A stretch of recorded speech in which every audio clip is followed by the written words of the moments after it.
சென்னை அரும்பாக்கத்தில் மழைநீரில் மின்சாரம் பாய்ந்து துடித்த சிறுவனை மீட்ட இளைஞர் கண்ணனை அவரது அலுவலக உரிமையாளர்களும் ஊழியர்களும் கேக் வெட்டி கொண்டாடி பாராட்டியுள்ளனர்.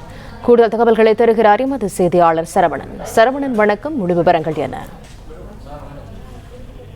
சென்னை அரும்பாக்கத்துல மாங்காளி நகர் என்ற ஒரு பகுதியில் கடந்த ஒரு 16ஆம் தேதி ஒரு சிறுவன் பள்ளி முடிந்து வரும்பொழுது அந்த தெருவில் தேங்கி நின்ற மழை நீரை கடந்து வந்த போது மின்சாரம் தாக்கியது. அவ்வழியாக இருசக்கர வாகனத்தில் வந்த கண்ணன் என்ற இளைஞர் தான் அந்த சிறுவனை மீட்டிருக்கிறார். அவர் உயிரை பணயம் வைத்து அந்த சிறுவனை மீட்டிருக்கிறார். அது மட்டுமல்லாமல் தண்ணீரில் நின்று அந்த சிறுவனை தொட்டால் மின்சாரம் தாக்கும் என்பதனால தரைப்பகுதியில அவர் ஏறி நின்று அங்கிருந்து அந்த சிறுவனை மீட்டிருக்கிறார். இந்த சிசிடிவி காட்சிகளும் கூட வெளியாகிறது. இந்த நிலையில அந்த சிறுவனை மீட்ட அந்த இளைஞர் கண்ணன் என்ற இளைஞர் அதே பகுதியில ஒரு தனியார் நிறுவனத்துல விற்பனை பிரிவுல அவர் பணிபுரிந்து வருகிறார். அந்த நிறுவனத்தில் தற்பொழுது அந்த கண்ணன் என்ற அந்த இளைஞரை பாராட்டி அந்த நிறுவனத்தினுடைய உரிமையாளர் மற்றும் ஊழியர்கள் அவருக்கு கேக் வெட்டி அவர் அந்த பாராட்டு தெரிவித்திருக்கிறார்கள். அந்த பகுதியைச் சேர்ந்தவர்களும் அந்த இளைஞர் உயிரை பணயம் வைத்து சமயோசிதமாக அந்த சிறுவனை உடனடியாக மீட்டதனால்தான் அந்த சிறுவன் உயிர் பிழைத்தான் என்றும் கூட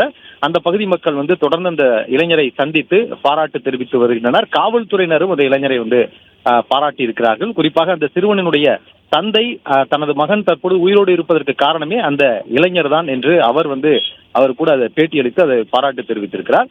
அந்த இளைஞரை அந்த பகுதியினர் தொடர்ந்து இந்த சம்பவத்தை தொடர்ந்து அவர்கள் பாராட்டி வருகிறார்கள். அது மட்டும் இல்லாமல் இந்த பகுதியில இந்த விபத்து நடந்த பகுதியில இது போன்று மழை பெய்யும் பொழுது தேங்கி நிற்கக்கூடிய மழையினால் விபத்து ஏற்படுகிறது என்பதனால அங்க இருக்கக்கூடிய பராமரிப்பின்றி இருக்கக்கூடிய அந்த மின் இணைப்பு பற்றியை உடனடியாக சரி செய்ய வேண்டும் என்ற கோரிக்கையும் முன்வைத்திருக்கிறார்கள். தகவல்களுக்கு நன்றி சரவணன்.